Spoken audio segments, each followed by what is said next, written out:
Hi, so today is 20th of March 2020.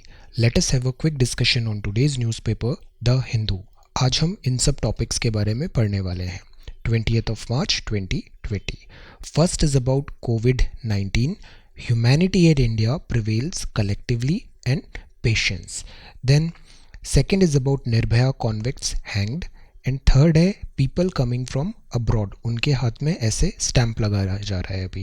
Then fourth is about drastic but necessary. यहाँ हम बात करेंगे 52nd amendment constitution, 10th schedule of constitution, anti defection law. Then fifth is about giving human rights commission more teeth. Then next is sixth COVID-19 what nature seems to be telling us. ये president of India mister Kovind का article है and it is a very good article. ये हमें पूरा पढ़ना है. Then next is seventh is about COVID-19 fund initiative revive SAARC. अभी SAARC का वीडियो कॉन्फ्रेंसिंग मीटिंग हुआ था in context of this COVID-19. तो ये COVID-19 फंड है, ये इनिशिएटिव रिवाइव कर पाएगा क्या सार्क को? Will get to know about it. Then MSME, ये जो MSME होते हैं इनका अभी एक न्यू डेफिनेशन गवर्नमेंट ने प्रपोज किया है. Then ninth is about finance minister and prime minister to discuss impact of this COVID-19 on economy. Then tenth is about defence ministry places order for 16479 LMG, 80 crore का ये order है. This is the gun Negev. Then 11th is about Italy overtakes China's virus death toll. 12th है 20 years in power Putin. Putin is saying he is not a czar.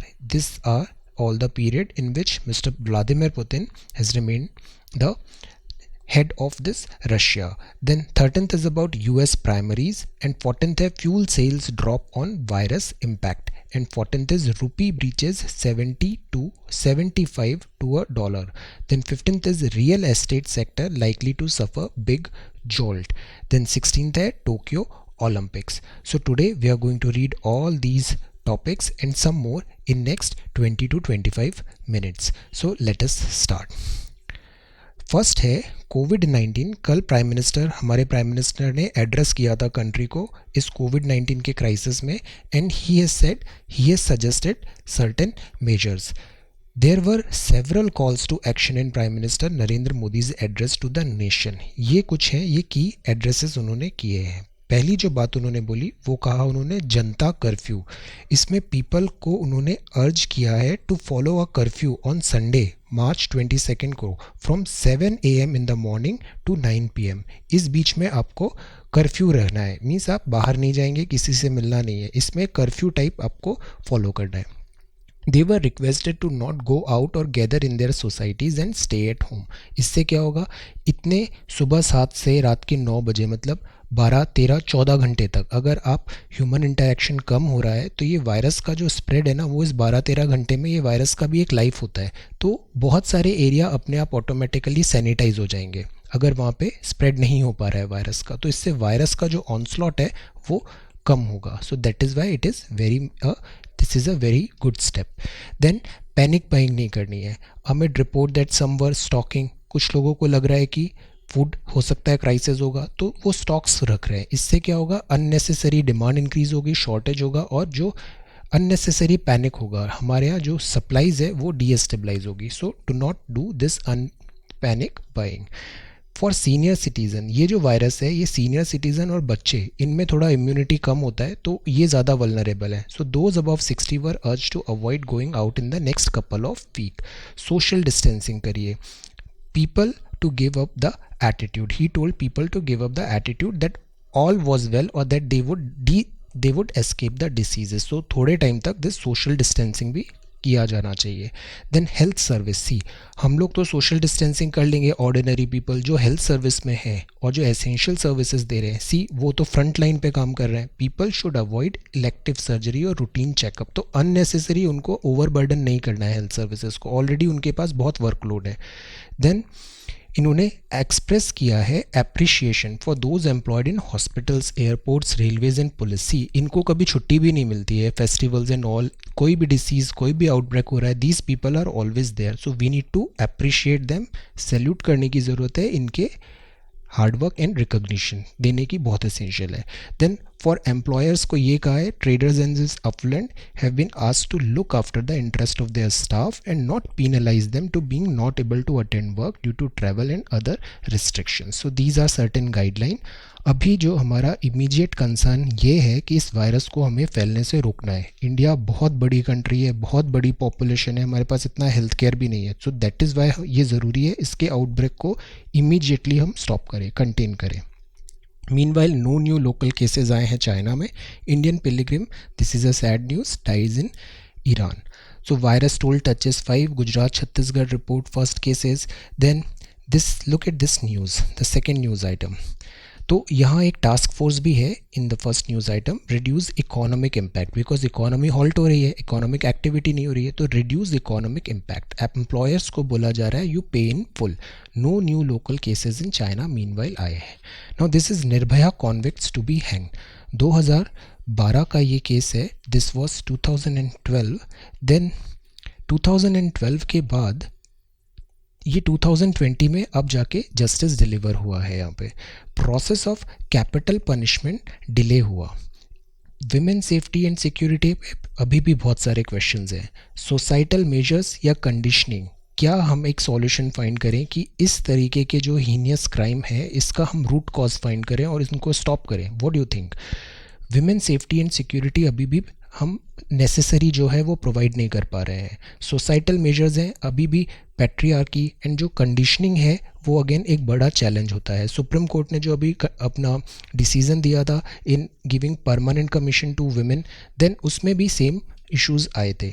Then next is technological solutions provide करना. क्या ऐसे करके हम safety ला सकते हैं, like CCTV cameras and all. Then mobile applications बहुत सारे लॉन्च हुए हैं. Then do we need changes in law? Vishakha guideline थी. देन अगेन एक एक्ट आया था वर्क प्लेसेस में, sexual prevention, sexual atrocities at work places. So what do you think? ये एक कॉन्विक्ट्स को हमने हैंग कर दिया, जस्टिस डिलीवर हो गया, but there is still certain issues और वो हमारी सोसाइटी को इंट्रोस्पेक्ट करके उसका सॉल्यूशन फाइंड करना बहुत ज़रूरी है.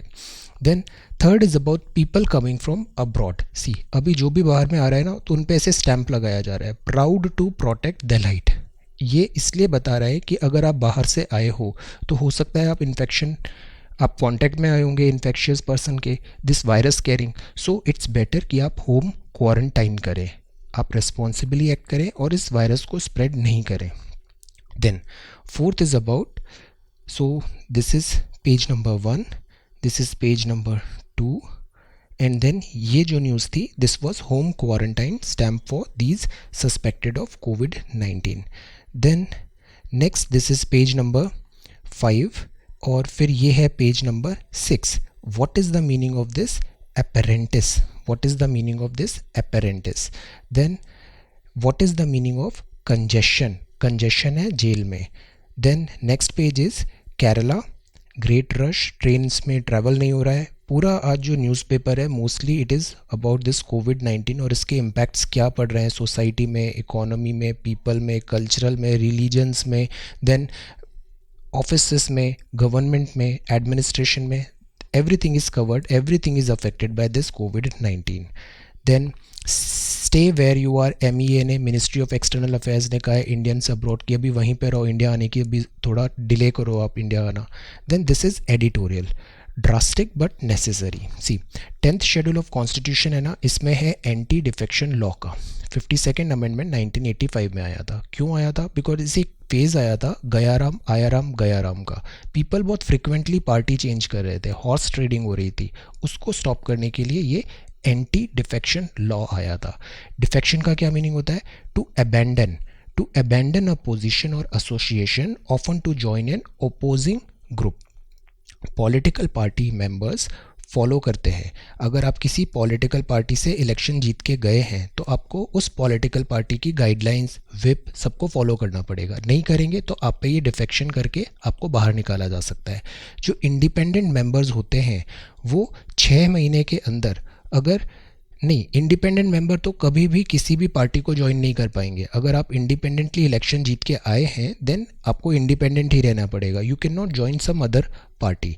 जो नॉमिनेटेड मेंबर होते हैं वो विद इन 6 मंथ किसी पार्टी को ज्वाइन कर सकते हैं. जैसे अभी मिस्टर गोगोई नॉमिनेटेड मेंबर बने हैं राज्यसभा के। Now with in 6 month he can join any party. अगर 6 महीने के बाद वो ज्वाइन करेंगे ना तो उन पे डिफेक्शन लॉ लग जाएगा और he can't join any party after 6 months. जो चेयरमैन होता है, स्पीकर होता है, उनको ये रिलैक्सेशन होता है डिफेक्शन में। सी जैसे सोमनाथ चटर्जी साहब थे, ये स्पीकर बने तो इन्होंने अपनी जो ओरिजिनल पार्टी थी उसको इन्होंने रिज़ाइन कर दिया, बट उन पे डिफेक्शन नहीं लगा बिकॉज वो स्पीकर के लिए नॉमिनेट हो गए थे। तो जो चेयरमैन एंड स्पीकर होता है ये एक्सेप्शंस होते हैं। अब इस पूरे में कंट्रोवर्सी ये होती है कि ये जो एंटी डिफेक्शन का डिसीजन एंड ऑल होता है उसका पावर दिया गया है किस पे, स्पीकर पे। और स्पीकर मैनी अ टाइम्स इतना नॉलेज नहीं होती है, लीगल नॉलेज नहीं होती है, कई बार वो पॉलिटिकली बायस्ड भी होते हैं। तो दैट इज़ वाई ये एंटी डिफेक्शन लॉ अपना पर्पस डिफीट हो जाता है। तो इस पूरे आर्टिकल में ये बात है कि स्पीकर के बजाय क्या हम उसे कोर्ट को नहीं ट्रांसफ़र कर दें this power, because some speakers ने भी ये बोला था कि they do not have requisite knowledge and requisite expertise, legal knowledge. So this is what it is written over here. Now this is the lead article, giving Human Rights Commission more teeth. See, National Human Right Commission है, ये एक statutory body है, act of parliament से बना था 1993 में। इसमें काफ़ी बिग शॉट्स होते हैं, retired chief justice of India इसके हेड होते हैं, देन डिफ़ॉल्ट जो मेंबर्स होते हैं हेड होते हैं this OBC commission, minority commission, SC commission, ST, इन सब के बाय डिफ़ॉल्ट मेंबर्स बन जाते हैं। So this is a very highlighted और काफ़ी रिकग्नाइज और काफ़ी रेप्यूटेटेड बॉडी होती है ये। बट पॉइंट क्या होता है कि इसकी जो भी रिकमेंडेशंस होती हैं वो बाइंडिंग है या फिर नॉट बाइंडिंग है। तो ये पूरा डिसीज़न अभी एक तमिलनाडु में हाई कोर्ट में ये डिसीज़न लेना है, अभी फुल बेंच वो डिसीज़न लेने का बात किया है। सी 1993 में protection of human rights act की बात हुआ था। एक इंस्टीट्यूशनल फ्रेमवर्क बनाने की बात थी जो इफेक्टिवली प्रोटेक्ट, प्रमोट और फुलफिल करे fundamental rights guaranteed in the constitution. तो इसीलिए बना this NHRC and state human right commission. ये बन गया फोर्थ ब्रांच ऑफ इंस्टीट्यूशन। जैसे हमारे यहाँ लेजिस्लेचर है ना, एग्जीक्यूटिव है, जुडिशरी है, ये सेपरेशन ऑफ पावर भी है, तो ऐसे ही चेक एंड बैलेंस के लिए ये फोर्थ बन गया this national human right commission. This is national human right commission. Alright, so NHRC का पर्पज़ है स्क्रूटिनी करना। अक्सर इसमें स्क्रूटिनी भी हुई है NHRC की और इसका क्रिटिसिज्म भी हुआ है। वाई? बिकॉज ये टूथलेस ऑर्गेनाइजेशन बन गया है। At the highest they play an advisory role with the government left free to disobey. Government इनकी बात भी नहीं मानती है, even disregard their feelings. So Madras high court जो है इस पे एक ये पेंडिंग केस है, फुल बेंच ये डिसाइड करेगी और रिकमेंडेशंस देगी कि binding government entitle to reject है या नहीं है। जो इसकी रिकमेंडेशंस आती है NHRC की, NHRC के पास सुओ मोटो पावर भी है। तो ये जो रिकमेंडेशंस दे रहे हैं गवर्नमेंट उस पर बाइंड है फॉलो करने के लिए या नहीं है, दे विल डिसाइड। अब जो कमीशन होता है ना, ये इंक्वायरी करता है ह्यूमन राइट्स वायलेशन का। तो जब ये इंक्वायरी कर रहा है ह्यूमन राइट्स वायलेशन को, तो ये पावर ऑफ सिविल कोर्ट मिलती है इसे। तो ये जुडिशियल प्रोसीडिंग्स होती है और ये कई बार कंपनसेशन भी दे सकता है विक्टिम को। स्टेट को बोलेगा बिकॉज यहाँ पे ह्यूमन राइट वायलेशन हुआ है तो आप इनको इतना कंपनसेशन प्रोवाइड करिए। अब ये भी अगेन बाइंडिंग है या नहीं है। तो जो वर्ड का मीनिंग होता है ना, उसका वाइडर इंटरप्रिटेशन पॉसिबल है। जैसे राइट टू लाइफ था आर्टिकल 21, इसका बाद में लिबरल इंटरप्रिटेशन भी हुआ। तो रिकमेंड का मीनिंग क्या है, इस पे अभी ये डिसीजन होना है। सेक्शन 18 जो है एक्ट का, वो बोलता है कि 1 मंथ में गवर्नमेंट को कमेंट देना होता है इसकी रिपोर्ट पे, नेशनल ह्यूमन राइट कमीशन की। But what you mean by this recommendation? Similarly कुछ टाइम पहले लैंड एक्विजिशन बिल था, उसमें एक वर्ड था एंड, तो उसका इंटरप्रिटेशन और की तरह किया गया है। सो दैट इज़ वाई इस रिकमेंड का मीनिंग क्या करेंगे, इसकी फाइंडिंग्स जो हैं कमीशन की वो इग्नोर किया जा सकता है, तो ये पॉइंटलेस इंस्टीट्यूशन बन जाएगी। तो it is all about interpretation. Institutional इसे स्ट्रेंथन करने की ज़रूरत है। सी ये जो कमीशन होता है ना, ये बहुत इंपॉर्टेंट होती है, ये क्वासी जुडिशियल इनकी पावर होता है, तो इसको बाइंडिंग भी एक हद तक होनी चाहिए। हमें कल्चर ऑफ जस्टिफिकेशन को इम्बाइब करना ज़रूरी है in our society. Then this is COVID-19, what nature seems to be telling us. This is a brilliant article और ये आर्टिकल लिखा है हमारे honourable president of India mister Ramnath Kovind ने। See, it is reminding us that we need to acknowledge with humility over quintessential equality and interdependence. See, हम कई बार क्या करते हैं, नेचर को इग्नोर करते हैं। जैसे ज्योग्राफी में भी थ्योरी होती है ना, determinism, possibilism and neo determinism. Neo determinism का मतलब होता है कि आप नेचर को रेस्पेक्ट दे रहे हो। डिटर्मिनिज्म का मतलब होता है नेचर जैसा बोल रही है आप वैसा कर रहे हो। पॉसिबिलिज्म का मतलब होता है आप नेचर को अपने हिसाब से चेंज कर रहे हो। और नियो डिटर्मिनिज्म का मतलब होता है आप और नेचर सिनर्जी में रह रहे हो, म्यूचुअल रेस्पेक्ट है। तो वी नीड टू अंडरस्टैंड कि नेचर क्या बोल रही है। ह्यूमन काइंड है no stranger to calamities, outbreak of diseases. Okay, then nature and scale है वो इस कोविड-19 का बहुत ह्यूज है। इतने जल्दी इसने इतने सारे लोगों को इम्पैक्ट किया है, तो हमें ज़रूरत है कि हम मैच्योर रिस्पॉन्स दें in the face of crisis. Coordinated effort की ज़रूरत है। हमें ज़रूरत है कि हम फाइट बैक करें इस आउटब्रेक का। हेल्थ केयर की एलाक्रिटी एंड कॉम्पिटेंस ने प्रूवन मेटल यहाँ पे प्रोवाइड किया है। They have proven their mettle. Now it is important to take preemptive measures in right earnest. हमें कंटेन करने की ज़रूरत है इस पेंडेमिक को। देन इन्होंने अप्रिशिएट किया है जिस तरीके से इंडिया ने रीच आउट किया सार्क को, और ये बोला कि इस टाइप की एपिडेमिक्स होती है ना, ये पॉलिटिकल बाउंड्री नहीं जानती है, तो हम सबको एक साथ आने की ज़रूरत है और एक साथ हमें फाइट करने की ज़रूरत है। तो ही हैज़ ऑल्सो सजेस्टेड कि it is better that you quarantine yourself, try to decipher what teacher is telling. कई बार फ्री टाइम मिलता है ना, तो हमें इंट्रोस्पेक्शन का टाइम मिलता है, तो this is very good time to introspect and maintain hygiene. Why? Because Gandhi ji ने भी ये कहा है, ये इम्बाइब करें लेसन्स, अच्छी जो लेसन्स हैं इसको हम अपने हेल्थ में, अपनी प्रैक्टिसेस में, डेली रूटीन में इम्बाइब करें। सर्व स्वच्छ भारत मिशन का भी इन्होंने यह नाम लिया है। ये प्रिकर्सर था to the great social awakening का।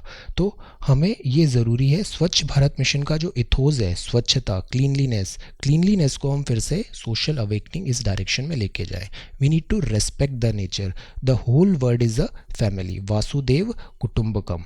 कॉमन एंड शेयर्ड फ्यूचर है हमारा। Nature is reminding us to acknowledge with humility. Humility बहुत ज़रूरी होती है लाइफ में। Our quintessential equality and interdependence. So this is a very good article. Do read this article on your own once.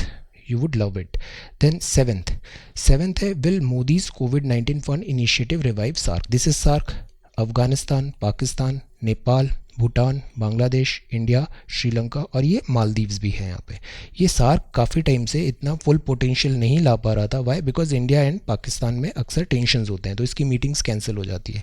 But अब कोविड-19 के backdrop में इस पर एक अगेन चांस है कि हम सब इंटीग्रेट होके यहाँ पे इसको नए डायमेंशंस फाइंड करें। Robust political will and cooperation ले कोई कॉन्फ्लिक्ट नहीं हो, can lead to development in the region. यहाँ बहुत अच्छा लिखा है, fostering economic integration and development, fostering economic integration and development and supporting social and educational development and integration are some of the important things that India can do. These are very good line. Foster करो economic integration, development, social और educational development लाइए, integrate करिए important things that India can do. Okay, so this is about SARC. This is the beauty of reading newspaper. अगर आप direct notes देख रहे हैं ना, तो you would miss out these languages, ये refined comprehension skills. So this is very important that we read newspaper और हमेशा ओरिजिनल सोर्स से हम इसको फॉलो करें। Then this is page number 12। यहाँ पे बात है new definition of MSME soon. See MSME की अभी जो डेफिनेशन थी वो ये थी कि कितना इन्वेस्टमेंट हुआ है प्लांट एंड मशीनरी में, बट अब ये बात हो रहा है कि हम एक नया डेफिनेशन लाते हैं इस MSME का। हम ये करते हैं कि आपका टर्नओवर कितना हुआ है, उसके अकॉर्डिंग हम MSME को डिफाइन करेंगे। तो अगर टर्नओवर से डेफिनेशन लाएंगे ना, तो GST कॉम्प्लाइंस भी ज़्यादा आएगा। एक कमेटी है जिसका नाम है UK सिन्हा कमेटी, RBI ने बनाई थी। इसने 39 रिकमेंडेशंस दी है और उनमें से एक रिकमेंडेशन ये है कि change the definition itself. Fund of funds establish करें। MSME जो होती है ये 24% कॉन्ट्रीब्यूट करती है GDP ग्रोथ में और 48% एक्सपोर्ट में। So that is why they are very important part of our this economy. 1 से 5 लाख टर्नओवर का टारगेट है जो हमें नेक्स्ट कपल ऑफ ईयर्स में अचीव करना है।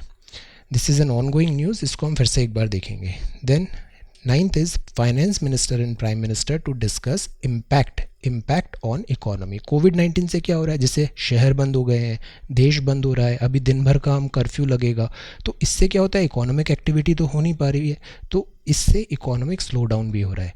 अमिड राइजिंग एंजाइटी हो रही है लोगों को एंजाइटी हो रही है, व्याकुल हो रहे हैं वो बहुत ज़्यादा. तो इम्पैक्ट ऑन इंडियाज़ इकोनॉमी क्या है, ways to tackle this situation, इस पर यह भी मीटिंग किया है उन्होंने. सेक्टर स्पेसिफिक मेजर्स लेने की बात है. इकोनॉमिक जो स्लो डाउन है, कंटेनमेंट बहुत इंपॉर्टेंट है, इसको बढ़ने नहीं देना है. ये एकदम से ऐसे ग्राफ ऐसा देखा गया है कि थर्ड और फोर्थ वीक में ऐसे अचानक ऐसे लॉगरिदमिक राइज होता है. So we need to contain that. Social isolation is important and यही एक पैराडॉक्स है. एक तरफ तो इकोनॉमी को इम्प्रूव करने के लिए हमें ज़्यादा इंटरेक्शन चाहिए और कोविड को स्टॉप करने के लिए हमें इंटरेक्शन को कम करना पड़ेगा. तो this has become a paradox. Then this is the new rifle जो इंडिया ने ऑर्डर किया है. इसका नाम है नेजेव डेजर्ट भी है ना, इसराइल में है. तो नेजेव कहाँ की कंपनी है, इसराइल की कंपनी है. तो इसराइल वेपन्स इंडस्ट्री से ये नेजेव हमने लाइट मशीन गन्स लिया है. दीज आर मशीन गन, ये मशीन गन्स होती हैं, ऐसी लाइट मशीन गन्स होती हैं. इनको आप these are not assault rifle, these are machine guns. Okay. Then ये जो इन्फेंट्री होती है ना आर्मी में, वो ऐसे आगे इन सब मशीन्स एंड इक्विपमेंट्स ये काफ़ी लेके चलती हैं. यहाँ पे फ्रंट लाइन अटैक में भी यूज़ होती है. एक्विजिशन विंग है एमओडी की, इसने कॉन्ट्रैक्ट साइन किया है. ये नेजेव है. 7.62 51 mm है, ये बोर साइज़ होता है इसका 51 mm. ये LMG है. तो ये कॉम्बैट प्रूवन वेपन है, काफ़ी अच्छा परफॉर्मेंस है. इसके अलावा इंडिया ने कौन सा भी वेपन लिया है, दिस सिग सॉ USA. ये कितनी ली, 72,400. SIG 716 राइफल ली 700 करोड़ में. अभी हम AK-203 भी ले रहे हैं. देन दिस इज़ 7.5 लाख रहेगी. ये रशिया और इंडिया का जॉइंट वेंचर रहेगा. और ये 6 ऑवर है, ये कहाँ की है, ये USA की है. और ये दिस नेजेव कहाँ की है, नेजेव डेजर्ट इसराइल की है ये. Okay. Then this is Italy overtakes China's virus death toll. This is again very saddening. See, so many people have lost their life. China में अच्छी बात यह है 2 न्यू लोकल कोविड-19 इन्फेक्शंस आए हैं. Then this is after 20 years in power, Putin says he is not a tsar एक बहुत tyrant था, रूलर था रशिया का. जो व्लादिमीर पुतिन है, ये 2000 में प्रेसिडेंट बने थे. तो पहले 4 साल की प्रेसिडेंटशिप होती थी. तो 2000 to 2004 बने, देन 2004 to 2008 प्रेसिडेंट बने. बट 2008 के बाद ये हुआ कि वहाँ पे भी ये रूल था कि अब 2 बार से ज़्यादा प्रेसिडेंशियल टर्म नहीं ले पाएंगे, तो इनको हटना पड़ा और ये बन गए फिर देन प्राइम मिनिस्टर. तो 2008 to 2012 ये प्राइम मिनिस्टर है. फिर जैसे ही इनका टर्म्स रिन्यू हो गए तो 2012 में ये फिर से प्रेसिडेंट बन गए. बट अब ये प्रेसिडेंटशिप हो गई 6 ईयर की. तो 2012 to 2018 ये प्रेसिडेंट रहे, देन 2018 to 2024. अब इन्होंने क्या किया, कॉन्स्टिट्यूशन चेंज कर दिया. ये जो 2 साल का टर्म लिमिट था ये हट गया है. तो पॉसिबल है ये 2024 में फिर से री इलेक्ट हो सकते हैं. Then this is US primary. Similarly US में भी ऐसे ही है, 4 साल का प्रेसिडेंटशिप होता है और मैक्सिमम आप 2 साल तक रह सकते हो. तो बराक ओबामा भी 8 साल तक रहे. इससे पहले जॉर्ज बुश भी 8 ईयर्स रहे. इससे पहले बिल क्लिंटन थे, वो भी अराउंड 8 ईयर्स तक प्रेसिडेंट रहे थे. तो अभी 2016 में बने मिस्टर डोनाल्ड ट्रम्प. अब ये सेकेंड टर्म के लिए भी फाइट कर रहे हैं 2020 to 2024. मीनवाइल जो अपोजिशन पार्टी है वो है डेमोक्रेट में भी प्राइमरीज चल रहे हैं हर स्टेट में कि कौन उनका डेमोक्रेट का प्रेसिडेंशियल लीडर होगा. तो जो बिडेन फिलहाल बर्नी सैंडर्स से बेटर परफॉर्म कर रहे हैं in primaries of Democrat. Then this is fuel sales drop on virus impact. See, demand कम है, सप्लाई ज़्यादा है, फ्यूल का कॉस्ट भी ड्रॉप हो गया. देन लोग मूव नहीं कर रहे हैं, बाहर नहीं जा रहे हैं, ट्रेन्स कैंसिल हो रही है. तो गुड, ये जो फ्यूल का है ये supply, this demand is falling, so that is why sales भी ड्रॉप हो गई है. So this is good for our current account deficit. इससे हम जो इंपोर्ट करते हैं ऑयल, तो हमारे CAD पे बहुत लोड पड़ता है. तो अब हम इंपोर्ट भी सस्ता हो रहा है और कम भी हो रहा है, तो ये CAD के लिए अच्छा है. But it is good in short term. Long term में it is bad for economy, because ये इसका जो रूट कॉज है वो ये है कि economy is slowing down. More fuel consumption, more energy consumption tells more growth. Then this rupee breaches 75. This is not 72, this is 75. 75 to a dollar अभी रुपी breach कर गया था. See, RBI that is why अभी open market operations किया. कल हमने देखा था ना buying and selling of government securities. Then इससे पहले हमने देखा था गवर्नमेंट ने डॉलर स्वैप किए थे लिक्विडिटी मेंटेन करने को। Then long term this rate operation हुआ था, इन ऑपरेशन ट्विस्ट भी किया था। So these all are measures जो आरबीआई कर रही है ताकि रुपी का फॉल भी नहीं हो, चेक हो और लिक्विडिटी मेंटेन रहे। Now real estate sector likely to suffer big jolt. Real estate sector अभी हिट होने के ऐसा एक्सपेक्टेशंस है। It is too early to predict but it is possible. Surge हो रहा है लोन डिफॉल्ट पे, कैश कंस्ट्रेंट्स हो रहे हैं, बैडली हिट है, डीमोनेटाइजेशन 2 जैसी इसकी हालत हो रही है। Then this is IBA frames business continuity plan for banks, and this is showcase. This is curry for the soul. Indian curry is very famous all over the world. Then this is House of Sparrow. These are kebabs, and this is sports. So sports में ये Olympic की flame है। सी ये hand over होती है Olympic की flame, ये एक पर्टिकुलर डिस्टेंस ट्रेवल करेगी, पर्टिकुलर कंट्रीज जाएगी। बट सी द डिफरेंस इस बार ये एम्प्टी स्टेडियम में ये एक्सचेंज हुआ है। वाई? बिकॉज ऑफ दिस कोविड-19 and that is why Tokyo games could be delayed. Postpone का यहाँ पे भी बात चल रहा है। अब ये पोस्टपोन होता है ना तो इकोनॉमी इम्पैक्ट होगा। सी यू रिमेंबर कॉमनवेल्थ गेम्स हुए थे दिल्ली में 2010 में, तो दिल्ली अचानक से कितना ज़्यादा बेटर हो गया था। नया इंफ्रास्ट्रक्चर आया, नया हमें इन्वेस्टमेंट आया, हमारी इकोनॉमी को ग्रोथ हुआ। तो अगर ये टोक्यो ओलंपिक्स डिले हुए, कैंसिल हुए, तो जापान की इकोनॉमी को काफ़ी सफ़र करना पड़ेगा। Then this is sports. So this is sports. So today we read about these Tokyo Olympics. Real estate sector likely to suffer big jolt. Rupee breaches 75 to dollar. Fuel sales drop on virus impact. US primaries है। Putin अब 2 year का term भी cancel हो गया है, तो possible है 2024 के बाद भी वो कंटिन्यू कर पाएंगे। देन इटली में काफ़ी कैजुअलिटीज़ हुई हैं। ये नई राइफल है हमारी नेजेव 51mm LMG है। और राइफल्स कौन थी है? बिग सॉर USA से, SIG 716 और AK-203। कलाशिंकोव राइफल्स होती हैं ये रशिया की। Then this is anxiety, finance minister and PM to discuss impact on economy. MSME जो होता है इसका अब डेफिनेशन ही बदलने वाली है। अब होगा ये टर्नओवर पे डिसाइड होगा, इन्वेस्टमेंट पे नहीं। ये कोविड-19 और सार्क का आर्टिकल है। This is very good article written by our president mister Ramnath Kovind. और ये आर्टिकल था, this was about human right commission, इसको थोड़ा टीथ देने की ज़रूरत है। Then this is drastic but necessary. This is about anti defection law and role of speaker. ये ऐसा स्टैम्प लग रहा है जो बाहर से आ रहे हैं इंडिया अभी। In Nirbhaya convicts hanged, and this was president's address जो कल कंट्री को एड्रेस किया था। So this is today's newspaper. Thank you so much for watching this video. Take care.